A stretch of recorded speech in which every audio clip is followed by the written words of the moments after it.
Lonely loser with a dead-end job dies of heart attack and gets reincarnated as the son of a noble with godlike powers. Ars was an average ugly loser living in Japan and working at a boring job when one day, while returning back, he ends up having a heart attack and dies immediately. The next moment he opens his eyes to find himself in a completely different world as he looks at the face of a beautiful woman as he lays on a bed. At first he thought he was in a hospital, but then he notices a flying dog wandering around the room, while a maid walks up to congratulate the blondie. And that's when Ars notices in the reflection that he has been reincarnated as a child in an alternate world. 3 years pass by without any issue as he learns how to read and write, gaining an incredible amount of knowledge about this world.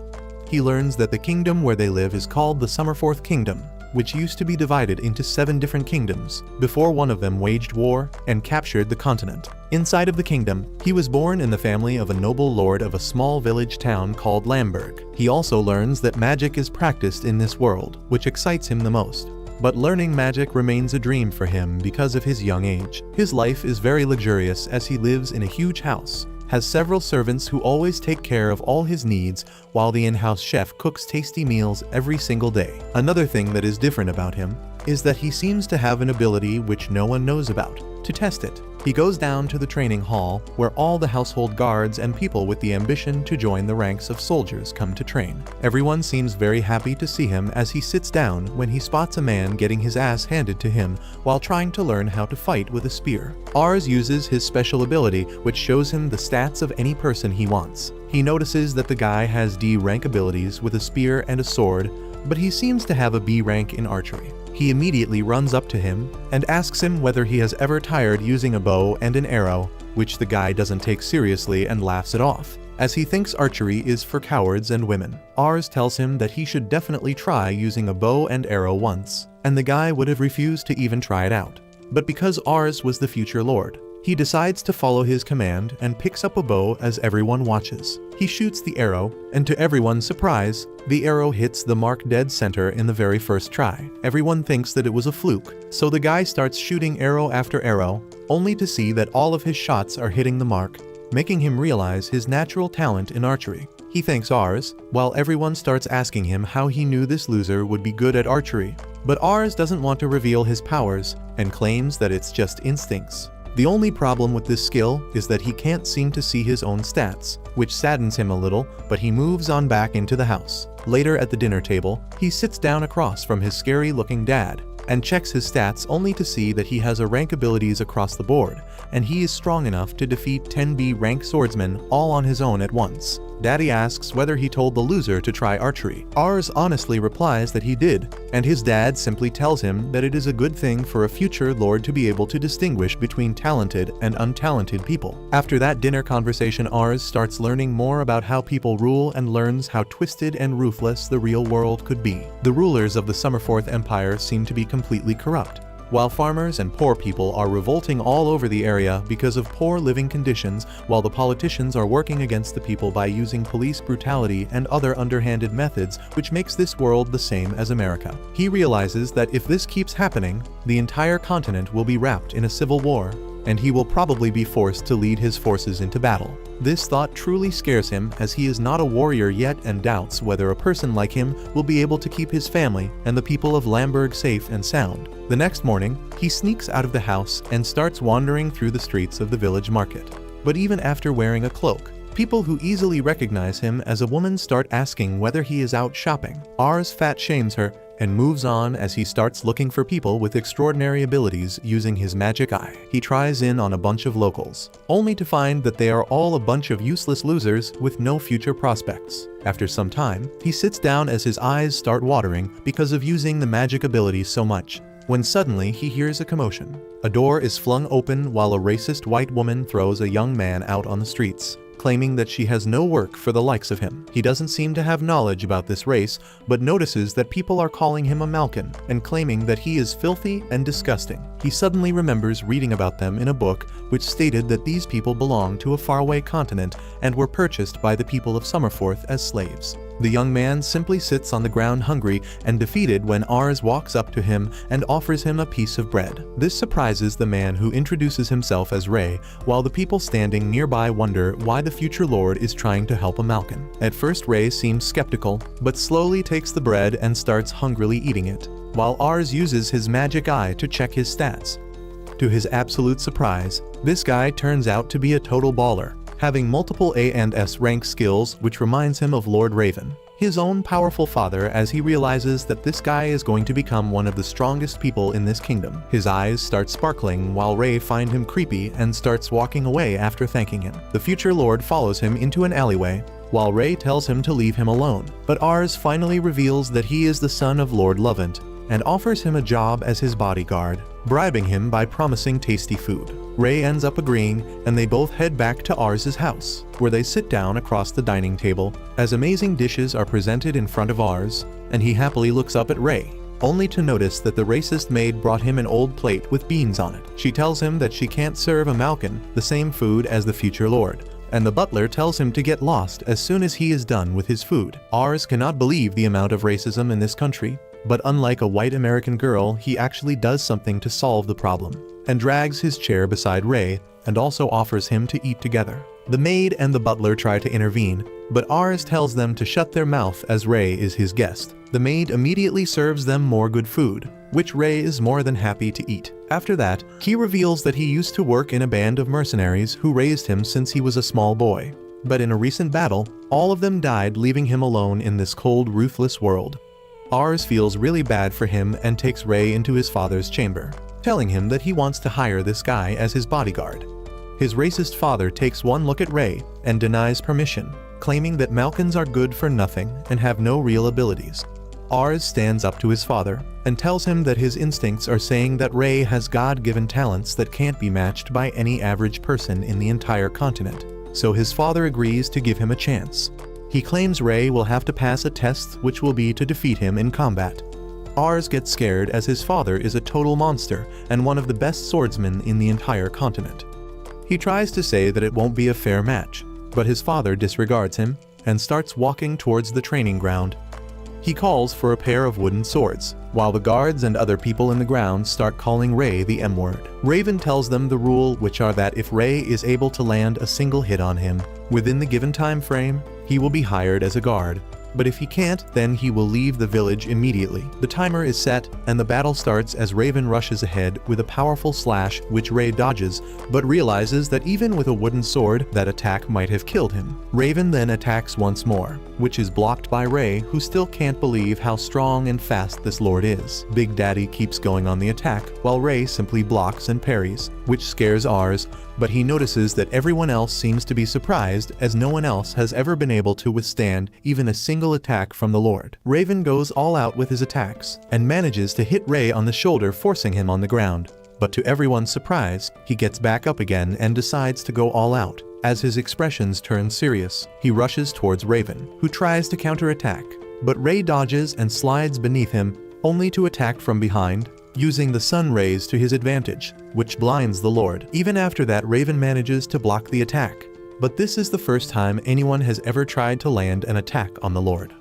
Just when Ray was getting in the groove, Raven tells him that the time is over, but decides to give Ray the win because no one ever came this close to actually landing a hit on him. Ars is overjoyed and congratulates Ray, while his father commends Ars for being able to find another talented individual, claiming that he really seems to have a God-given ability, while the rest of the guards and soldiers surround Ray, asking him for tips and begging him to train with them. Later that day, Ray wears a dress to symbolize his acceptance in the household, and drops to his knees before pledging his allegiance to Ars. Several months have passed by since Ray joined Ars and started working at their house, and even though at first the other workers were a bit racist against him because of his skin color, slowly but surely all of them came to like him. He spars and teaches the soldiers how to hone their skills better, and ever since he started getting lessons from Ars' tutor, his intelligence skyrocketed to the point where he is currently the most intelligent person in their household. Ray also ended up wooing the maids who once hated him, but now like him for his polite demeanor and handsome face. From the past couple of days, Ray Ray and Ars have started having study sessions together where they read up about the history of this continent, alongside the current political situation in each domain. They read up about how the Summerforth Kingdom used to be a force to be reckoned with and was the strongest kingdom by far. But according to Ray, the kingdom is in a state of serious decline as the old king ended up dying while his son, the new king, is only 8 years old. According to him, all the power right now is in the hands of the politicians surrounding the young king, who are trying to use him to gain as much power as possible. Because of all this, the government is unable to rule properly, which is leading to several revolts all over the country. And because of that, the lords and dukes of these regions have started ignoring the kingdom and are maintaining their own personal army to deal with these conflicts. Ars realizes that their county has seen no revolts up till now, but the fact that his father is training every single day while making preparations to get more soldiers must mean that conflicts can arise in the near future. He decides to find more talented people like Ray who can help them in the case of a war, even though he never wants it to happen. Ars asks Ray where does he think the war will first erupt if it were to happen, and without a doubt Ray replies that it would be the county near them whose lord is really old and fragile. According to him, the lord can die any day now, and the war will likely begin on the matters of succession. Ray explains that the lord has 2 sons, and technically the older one should inherit the position, but everyone knows that the younger son is more capable and will make a better leader. If the conflict of succession isn't resolved before the lord dies, both the brothers will fight against each other and the entire kingdom will have to choose sides. Ars asks which side will his father choose, and Ray replies that they will probably choose the big brother because according to the laws, he is the rightful heir. Ars thinks about how his father is still alive and can deal with all these problems, but worried about what might happen if something went wrong and his father got hurt. Ray tells him that they should be on the lookout for excellent talent which can strengthen their position and increase the safety. Ars wholeheartedly agrees with this, and both of them get ready to enter the nearby town to scout some talent. While moving through the front yard, Raven stops them and tells them to be on the lookout for a good mage, as a good wizard can be the key to winning a lost battle. Ars knows that his father doesn't have any magical talent, and once he handed Ars a magical gem to bring out his latent powers, but he turns out to have no aptitude for magic and his father never asked him to try again. They leave their small county and wander off to the nearby town, which is much bigger than their small village town, and the people here seem to be more wealthy than those in his hometown. He tells Ray about how he wants his county to be like this one day, and Ray simply smiles while Ars starts searching for talent amongst the local population. Sadly, he can't find anyone with even above average skills, and sits down for a while after getting tired. Ray tells him not to worry as this town has 50,000 people, which is 10 times more than their village town, so they will definitely find someone. While walking through the wide streets, Ars suddenly notices a small dingy away where a bunch of poor people are sleeping in the open. He is surprised by this, as he wasn't expecting this huge city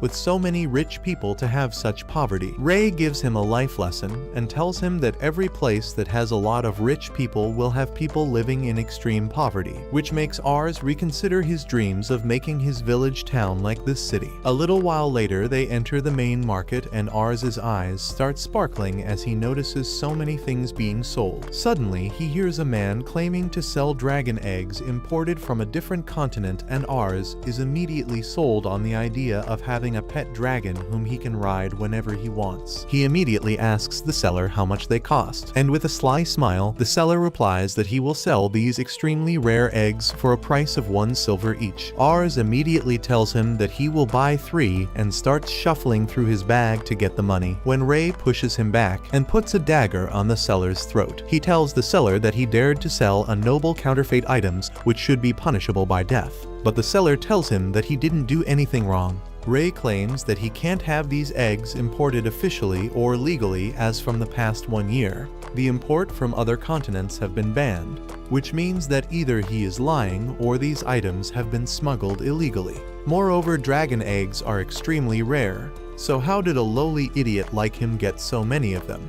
He then gets ready to eliminate this lying waste of air. When Ars forces him to stop, Ray immediately comes back to his senses and starts apologizing to Ars, accepting any punishment, but Ars tells him not to worry about it. Later they sit down to have lunch, when Ars decides to get some dessert from a stall. To his surprise, a pickpocket runs into Ars, stealing his pouch of money and runs off with it. Ray immediately grabs Ars and starts running after the thief, who starts weaving in and out of the crowd, but Ray manages to snag the cloak off to reveal a young blue-haired girl. The girl hurries into an alleyway, and when Ray reaches there, he spots the girl being surrounded by some hoodlums, while one of them punches her to the ground. Ars tries to stop them, but the leader gets mad at him and tries to punch, but Ray immediately grabs his arm and punches him in the guts, knocking him out. The other two men rush in for an attack, but Ray makes quick work of them as well, knocking them to the ground and forcing them to run away. Ars looks at the girl through his magic eye that reveals that this young woman possesses S-rank magic skills. He cannot believe his eyes as the stats for magic is incredible, so he immediately asks her to join him and be her vassal. Ray tells him that this girl is a thief, but Ars doesn't care and promises a comfortable life with salary and good food. The girl looks down at Ars and tells him that she would rather die than work under some spoiled noble child like him. According to her, all nobles are evil people who fill their coffers at the behest of poor people. She herself was taken in as a slave for a noble, but she ran away, and that's why these guys were trying to capture her back. Ars tries to reason with her and tells her that she would make an excellent mage, but the girl replies that she has never even tried magic before.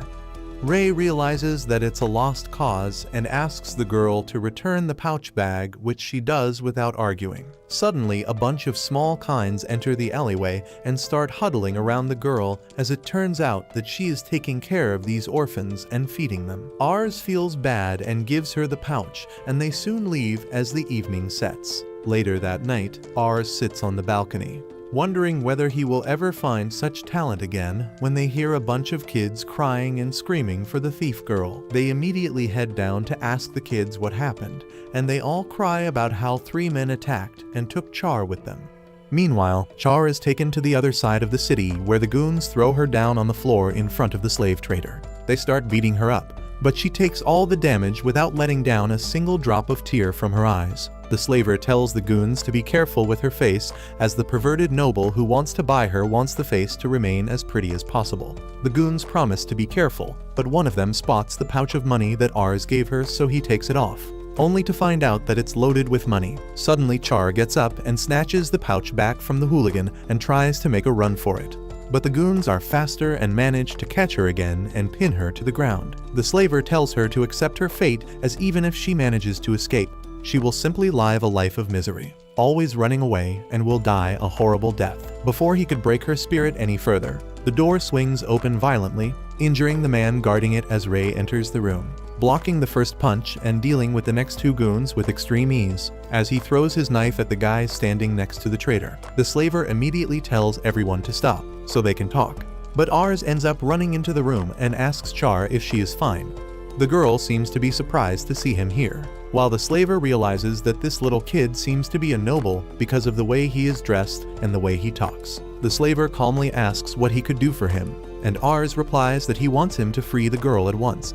The slaver replies that he can't do that because he is not doing anything illegal, as it's perfectly illegal to sell slaves in this county. Ars tells him that he doesn't care about all of that. When Char ends up telling him to run away if he wants to save himself, he turns around to look at her and checks her stats once again and finds out that her ambition is 1, which means that she has totally lost hope for any future. He starts blabbering about how every person deserves to have a hope and a future that they can look up to, which the slaver finds very amusing and starts laughing, as the only futures a slave can hope for is serving a good master respectfully. Ars gets mad and tells him to stop laughing, as adults are supposed to make sure the children stay safe, and claims that it's up to her to decide what she wants to do in the future, and not scummy slavers like him. Char is deeply touched by this speech, as she thinks about how she can't remember the last time that she ever cried. Ever since she was young, she had to deal with life alone as she wandered around the streets, staying in dark alleyways during the rainstorms and even winters, while she looked at people who had life much easier.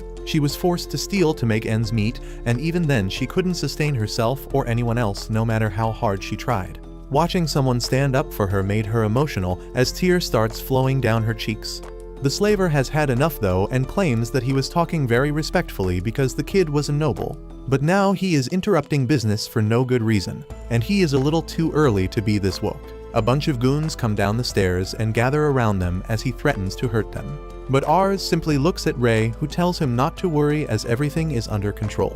One of the goons tells Ars to shoot up as he hates yappy kids, but Ray grabs him by the throat and lifts him up in the air before slamming him to the ground, telling everyone that they have made a huge mistake by trash-talking Lord Ars, and now they are going to pay the price for this crime, which is death. He takes out his dagger, while a hooligan breaks a bottle, and tells everyone to surround Ray as he is alone. This doesn't work, however, as Ray dodges each and every blow with elegance and precision, while he slashes a couple of them in the abdomen and throws his knife at another one. Before he could continue, one of the goons grab him from behind with a knife, but Ray simply slams him to the ground, scaring the slaver, who calls for the mages. The two mages immediately chant their basic fire spells and shoot it at Ray, who easily slashes through their magic and beats the crap out of them as well. The slaver is terrified at this point, so he finally calls for the trump card, as a giant of a man erupts from upstairs, guzzling down some ale as he walks down. He asks what the ruckus is about, and the slaver explains to him what's happening,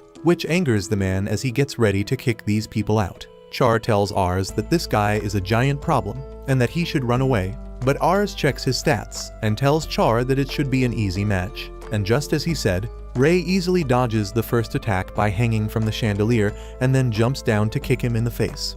The man gets pissed and rushes in to grab Ray, but he is way too strong and good at fighting, and immediately ends the match by a clean uppercut to the chin, which knocks the fatty out.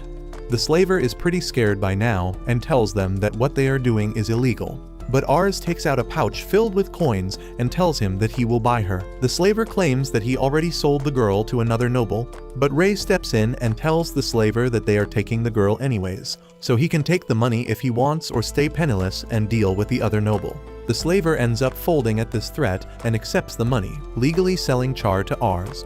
By the time they exit the slaver's office, it's already morning, but before they could go anywhere, Char claims that she wants to show them something.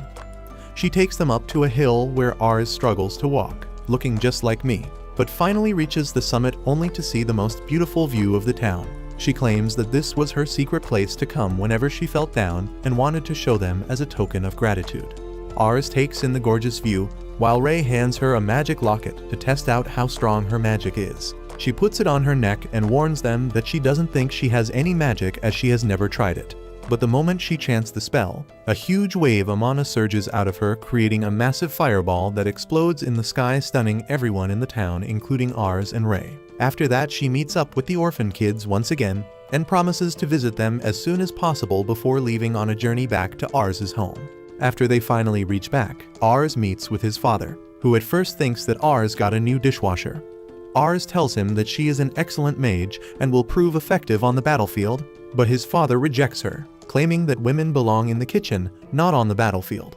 To prove her worth, Char fires an insanely strong fire blast in the sky, shocking Raven, who immediately folds like a deck of cards and welcomes her to the Louvent family, and they all go inside, ready for the adventures waiting to unfold the next day. It's been 3 years since the day he recruited Char to be her vassal, and since then, his father has taken parts in multiple small and big battles, easily winning them all. Even though the mood of the entire continent is pretty bad because of constant wars, the morale of the soldiers of this county is pretty high thanks to his father's amazing war tactics, and also because of Char, who has grown into a beautiful woman who is incredibly potent at the battlefield.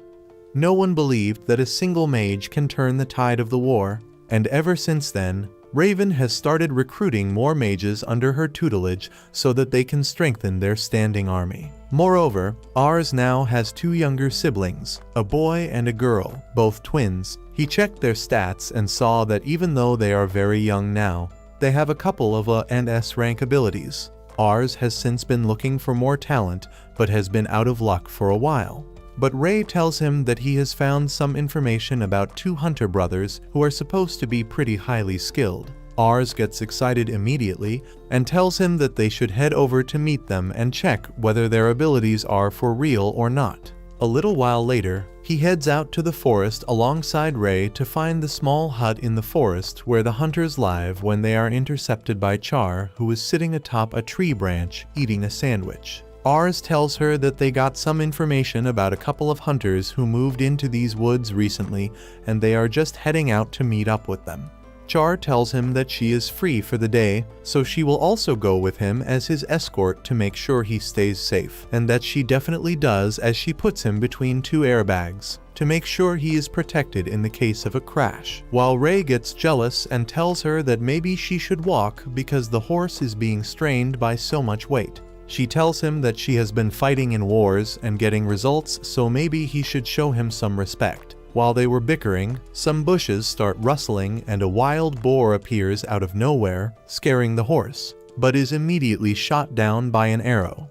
Suddenly, two guys emerge from the dense thickets, happy that they landed the kill. When they suddenly see the guests, they immediately head over and ask whether they are okay, as they didn't know there were people around. Ars tells them that they are fine and asks whether they are the Hunter brothers who recently moved here. The brothers reply that they did move here recently, so Ars quickly checks their stats only to realize that they have pretty decent stats. These stats are well above average, but nothing crazy. The brothers take him back to their place, where the father treats them with a whole load of fresh meat from the hunt on the table, while apologizing if it wasn't enough, as he had no idea that the son of the Lord might visit him. Ars smiles at him happily, claiming that this is more than enough, while Char can't stop herself and starts enjoying the feast. The father asks Ars what is he here for, and Ars replies that he heard tales of his son being great hunters, so he wanted to check them out for himself.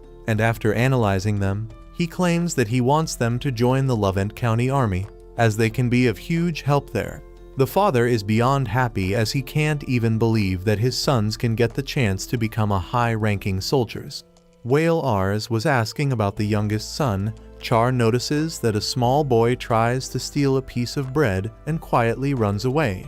But his father scolds him and tells him to properly introduce himself. Ars doesn't think much of it first, but decides to check his stats regardless. What he sees next completely blows his mind, as the kid has 100+ intellect and is an S-rank tactician. He spills all the drink as he starts coughing, while thinking that this amount of intellect is legendary, and he doubts that anyone in the entire kingdom can beat him in terms of smartness. His father apologizes for the kid and claims that unlike his older brother, Rose is pretty clumsy.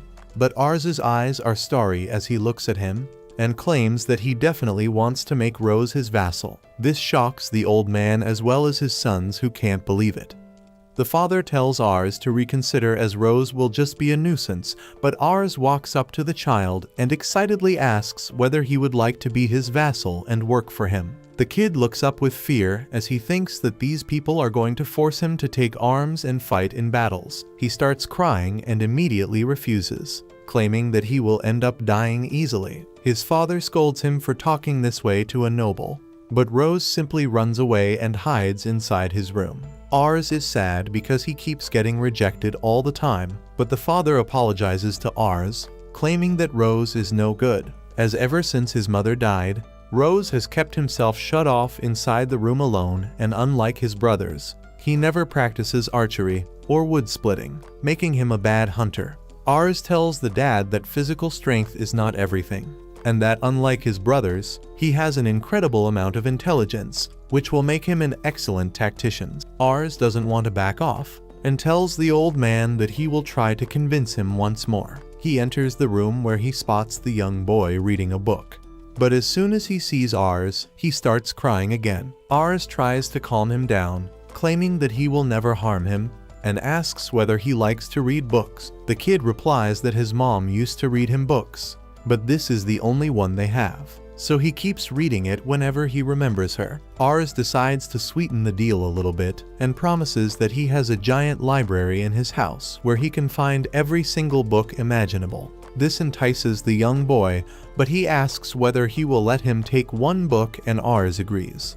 Later that day, they arrive back to the mansion alongside the three brothers, but Rose immediately starts crying when a good boy tries to play with him. Ars asks Char to give the older brothers a tour of the place. While he takes Rose back to his library, the boy is immediately entranced by the sheer number of books inside the place and start picking them out, while Ars claims that he needs to study as well and will meet up later. A couple of hours pass by and Ars suddenly wakes up only to realize he slept while studying. He immediately runs down, scared that Rose might have ran away, But the moment he enters the library, he notices that Rose is also sleeping surrounded by a ton of books. Ray tells Ars that this boy is incredible, as he learns new words immediately and has a very deep thinking process. Ars checks his stats only to see that it has already increased a bunch, which is crazy. Finally, the brothers arrive and start making fun of Rose for being surrounded by books, as he can't even read.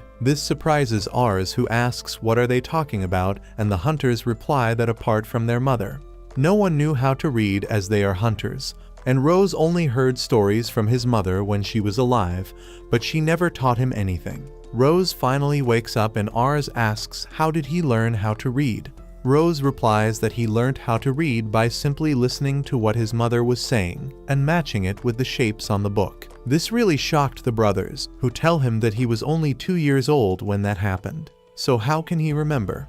But Rose drops a bombshell by saying that he basically remembers every single thing from the day he was born. The next day, Ars decides to boost Rose's confidence and tells him that archery is not the only way to hunt, and that he can also learn how to make traps. Rose replies that he has already thought about it, but never had the confidence, so Ars tells him to try it out. A while later, the old man arrives in the jungle, only to see a huge trap in the middle, while the older brothers excitedly tell him that Rose made this trap all by himself, which already has a bunch of boars stuck in it. Rose explains that he realized that the male boars are angered by the color yellow, so he painted the hanging door with that color, which made the boar hit it, and he gets trapped inside. Moreover, he hung a special herb around the boundary to make sure the females and the babies stay away, as they don't like the smell of that plant. This will ensure that they don't overhunt the babies, which can reduce their population and cause extinction.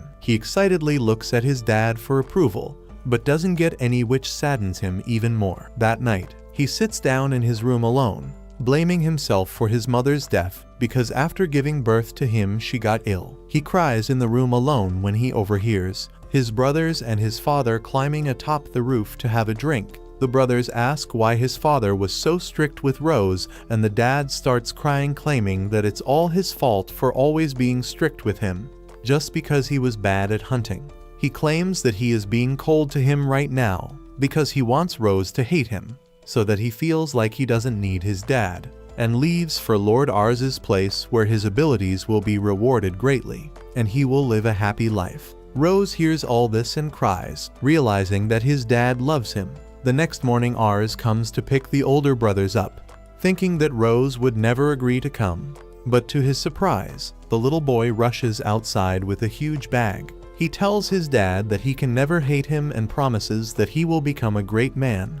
And then he will come back to his dad and they will always live together. His dad starts crying, and finally all the brothers take oaths of loyalty to the young lord, as they become his vassals waiting for the adventures ahead. 3 more years pass, and when Ars turns 9, his father falls ill. Ars requests him to let him lead their army into the war instead of him, but his father refuses. 1 year ago, the Duke of Mission passed away from old age and named his younger son as his successor. However, the older brother refused to accept the will, and blamed that his brother had manipulated it to become the new duke. Since the older brother had recently shown some great feats in the war, many nobles supported him in the War of Succession. This resulted in Mission being split into 2 because of a civil war, and the neighboring Duchy of Sates took this chance to invade them, making things even more tense. Ars believes that he must go to war, but his father tells him that there are more important things he needs to do since his fiancée is coming here.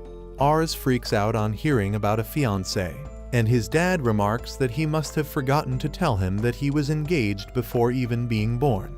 He hands his son a letter from his fiancée, and Ars immediately runs to his friends to alert them about the emergency. He is flustered because he never knew he had a fiancée, and now she is coming to visit him. A maid immediately tells him that his fiancée is already at the gate, and Ars nervously goes there to receive her. In his past life, he didn't even have a girlfriend, so he is nervous about how to treat his fiancée. The girl introduces herself as Lisha, and Ars is smitten by her cuteness before realizing that her diplomacy stat is 100 and her ambition is 80. He is taken aback and thinks that Lisha is a dangerous person who might try to take over his family while pretending to be a sweet girl. However, as she smiles at him, he suddenly forgets about stopping her from taking over his family and starts simping for her instead. He invites her in, and Lisha and her butler see all the servants hurrying to make preparations to welcome her. Her butler is about to turn racist on seeing Ray, but Lisha stops him. She knows about Ray and his great achievements on the battlefield and asks her butler to apologize for being rude to him.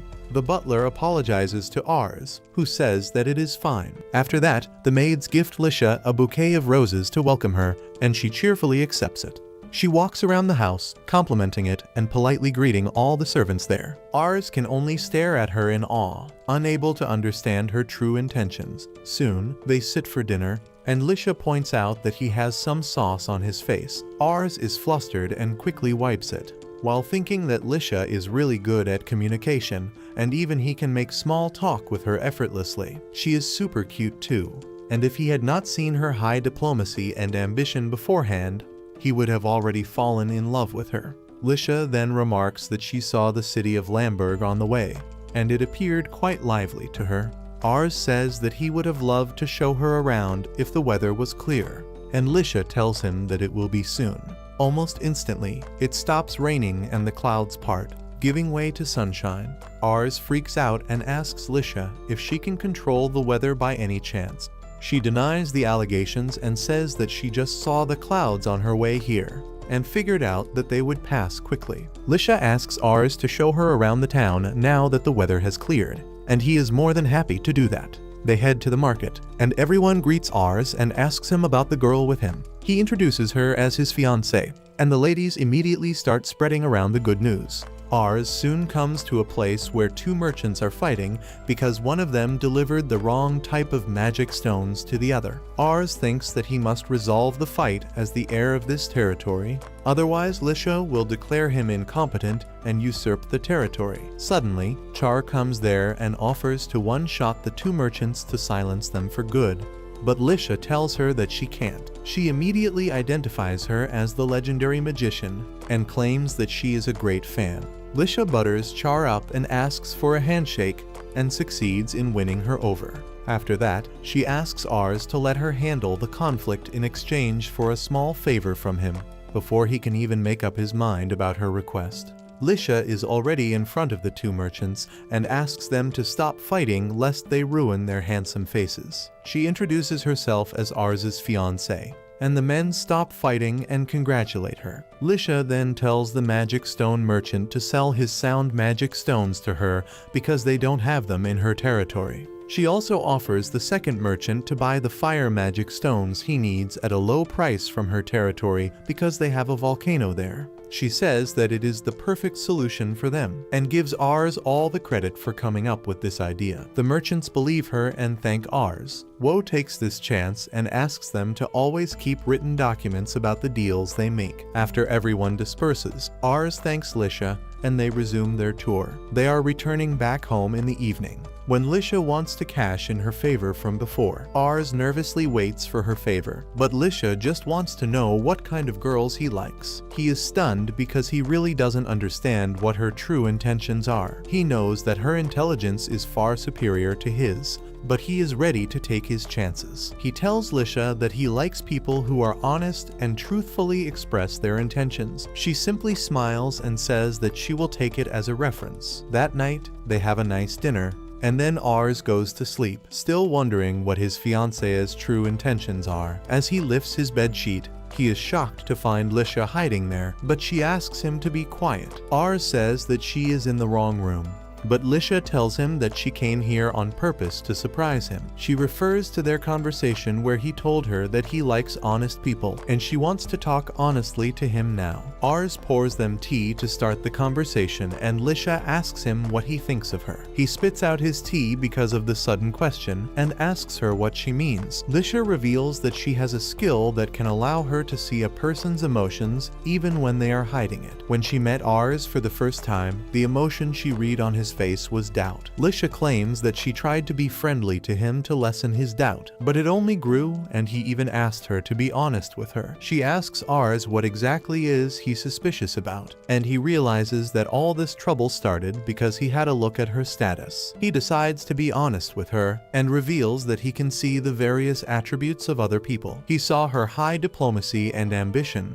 which led him to wonder if the nice behavior she is showing was just an act. Lisha understands everything now and admits that she indeed has high ambitions. Ars asks her what kind of ambitions, and she blushes as she says that it is every woman's ambition to find an outstanding man who will fall in love with her at the first sight. Ars turns red too, and the atmosphere becomes awkwardly tense between them. He realizes that it is true that as a daughter of a noble, Lisha will need an outstanding husband to thrive, and he wonders what she thinks about someone like him, who is the heir of a small territory. She laughs and remarks that she was able to read his thoughts accurately just now. She says that this territory is indeed small, and had Ars turned out to be a lousy person, she would have done anything to get out of her engagement with him. That comes as a shock to Ars, but then Lisha tells him that now she really wants to marry him. She states that their family is weak right now, but she can see the talent in Ars to make it big and powerful. She could see that he is loved by his people,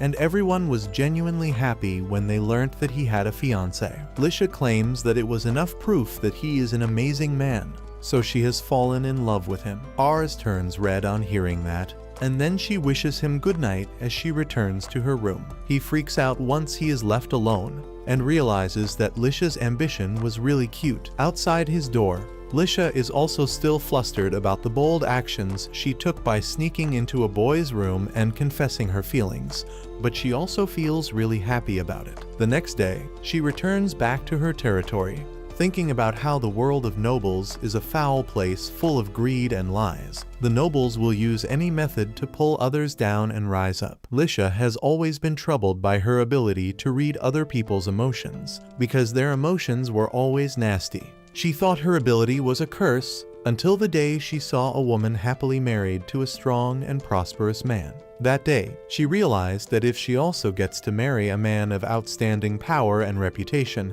she can get out of this world full of negativity. So she honed the art of lying to please people by reading their emotions, while looking for a strong family to marry into. Lisha had no intentions to marry Ars because of his weak family, and the initial impression he gave her was not good either. He grew more and more suspicious of her no matter what she did, but then he did something that won her heart. While they were traveling through the market, Ars apologized to her for the roads being too rough for her tender feet, and brought her some ointment in case her shoes were hurting her.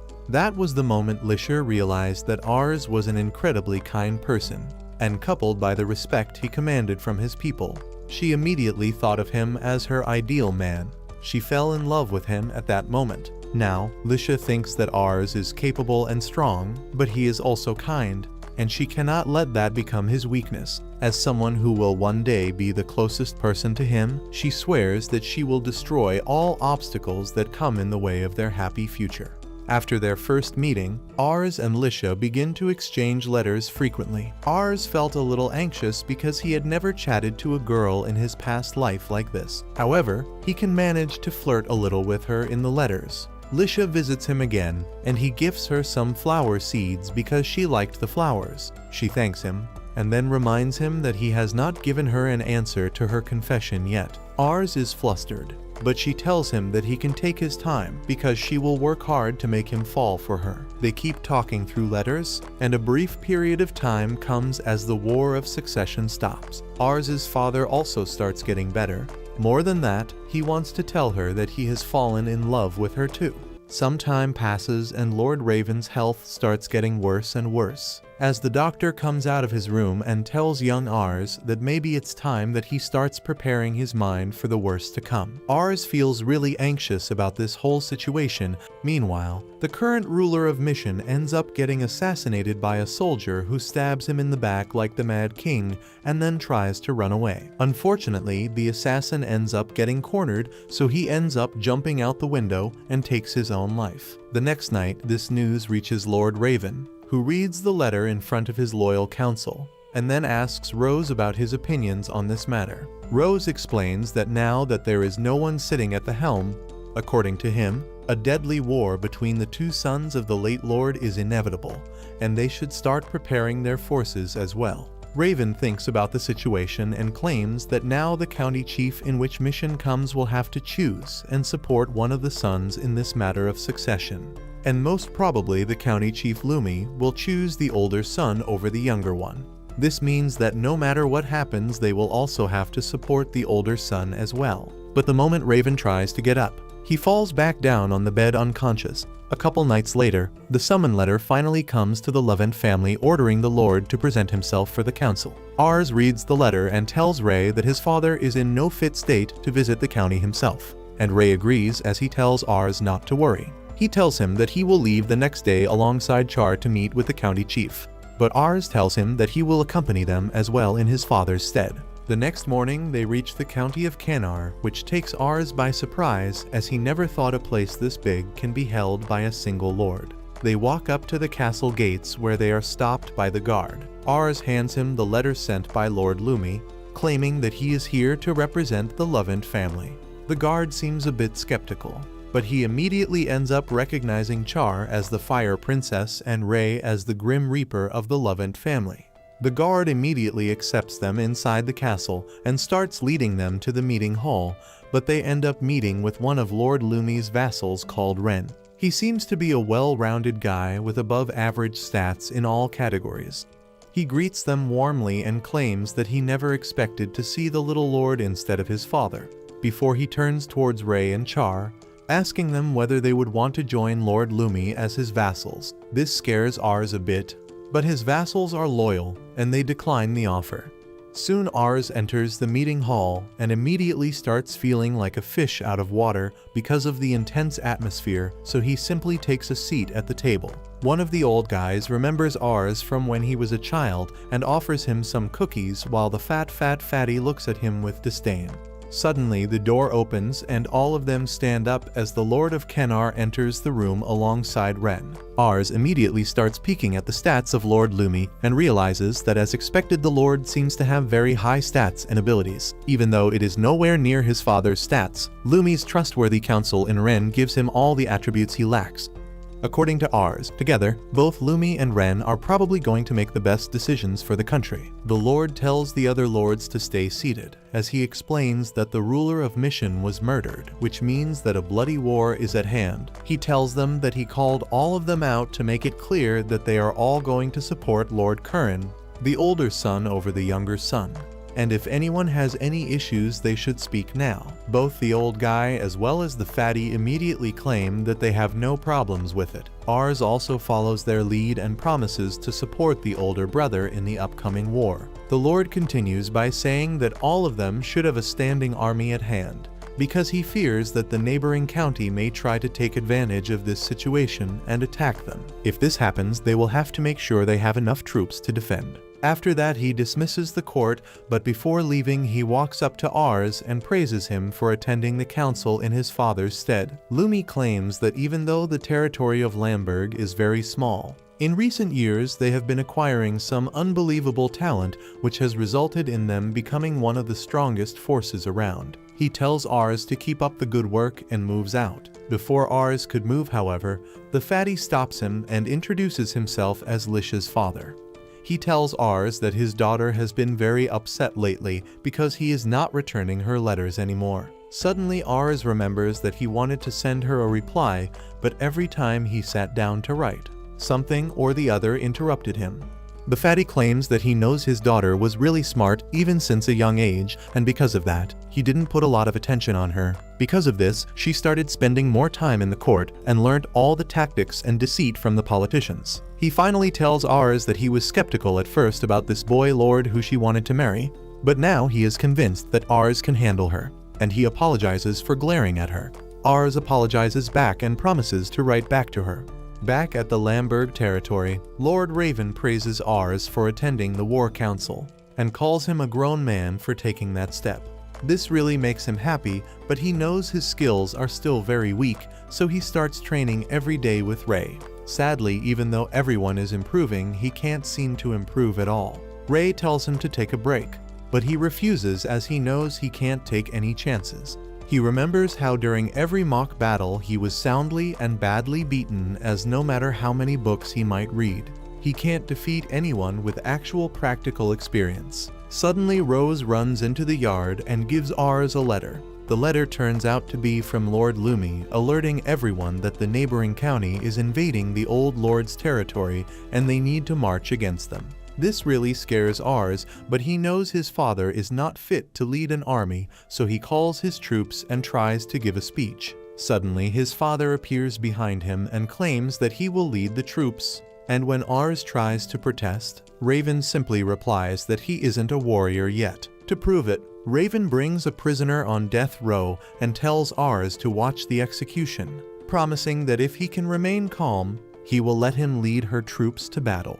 The criminal gets taken to the block where he is beheaded immediately, and just as Raven expected, Ars is still too kind and weak as he starts puking on the ground. Raven orders his troops to move out, and they all follow him, leaving poor Ars behind as he cries over his own weakness, wondering whether he will ever see his dad again after this war. The conflict was a drawn-out 1-month battle in which their forces were outnumbered by more than 5,000 men. But because of Rose's excellent tactics that outclassed the enemy generals, Char's magnificent magic attacks that shook the enemies to the core and filled them with fear, while Lord Raven and Ray used their deadly combat abilities to cut through the enemy lines like a hot knife through butter. Their armies finally prevailed and defeated the much larger enemy forces before capturing the castle.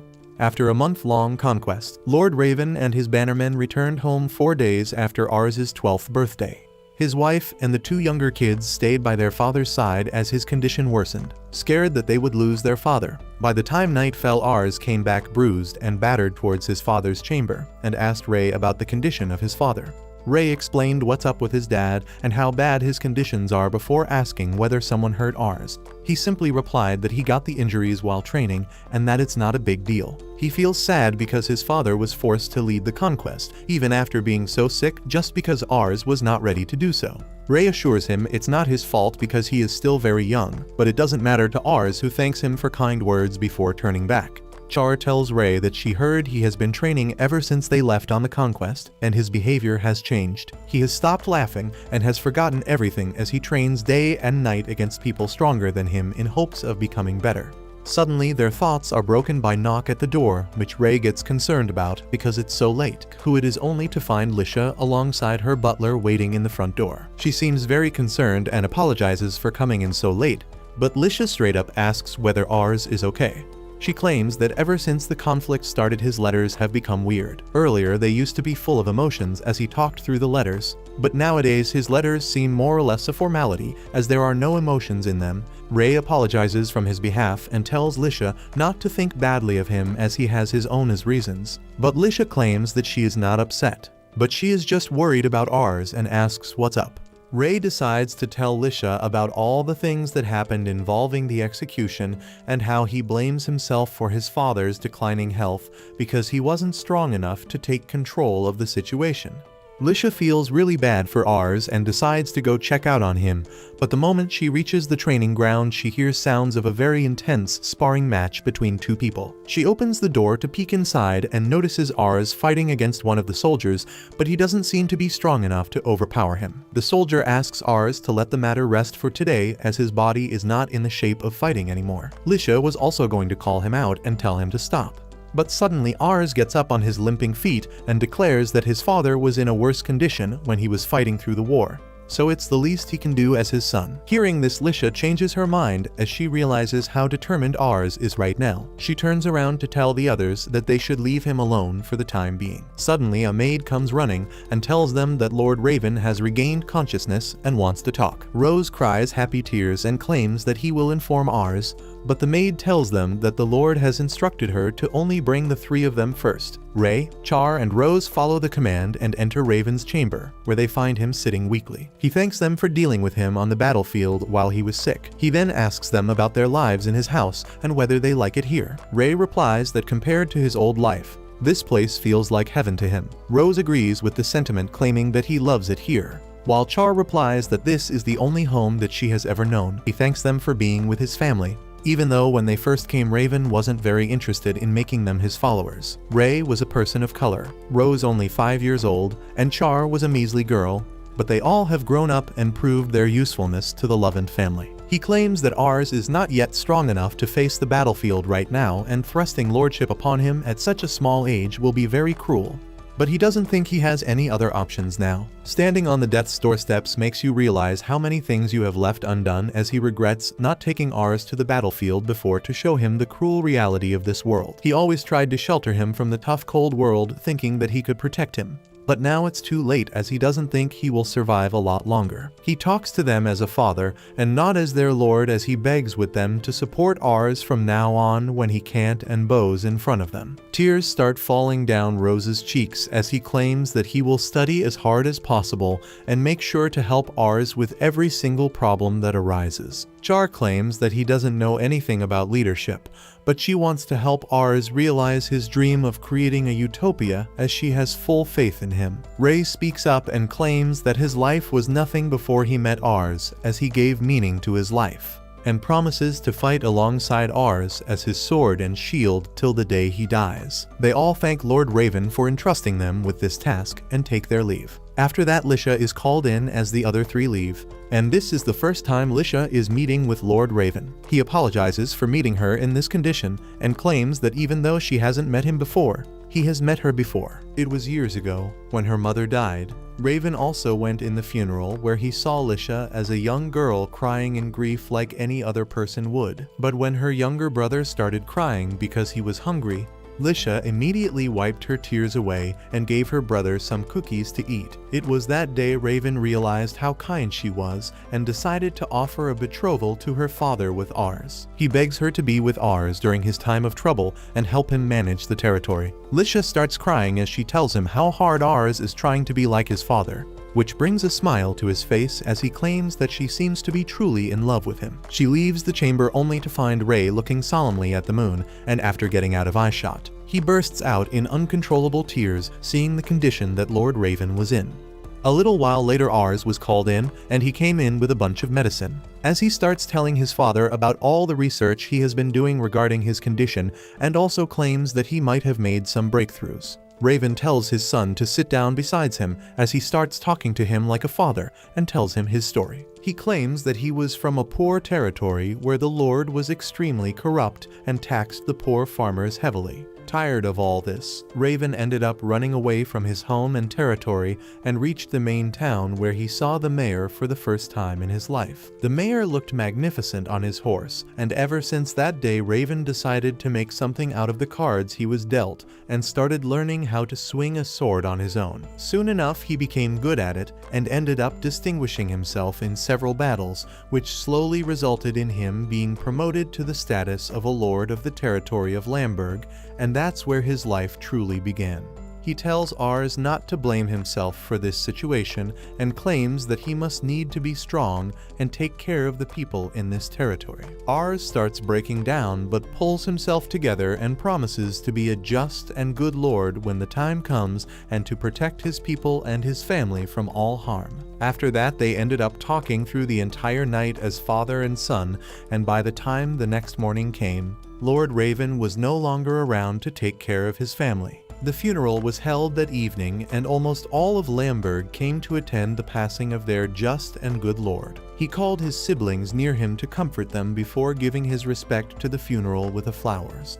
Tears come down his eyes, but he mans up and tells his subjects that his father has taught him a good many things, and he talked with him the entire night. He claims that his father entrusted him to take care of the entire territory. He turns towards them and honestly claims that he is not as strong as his father, nor is he as seasoned, but he promises to always take care of them to the best of his abilities and asks for their support during these tough times. This really touches the heart of his people as they shout his name, claiming to follow him to the depths of hell. Char remembers the time she was going all out in battle, and Raven came to check on her and told her to take it easy as she is doing excellent anyways. Rose also remembers his kindness as when he was studying in the night during the winters. Lord Raven came to check up on him and gave him his blanket before telling to get some rest and to not overwork himself as he is still a kid with loads of room to grow. Ars feels grateful to have so many loving people nearby as he thanks them for their loyalty, while they all bow down on their knees as the reign of a new lord begins, which will bring along its own trials and challenges. If you liked this video, make sure to subscribe for part 8, and make sure to check out this brand new anime about a lonely orphan who marries his childhood crush and starts training to become a spy.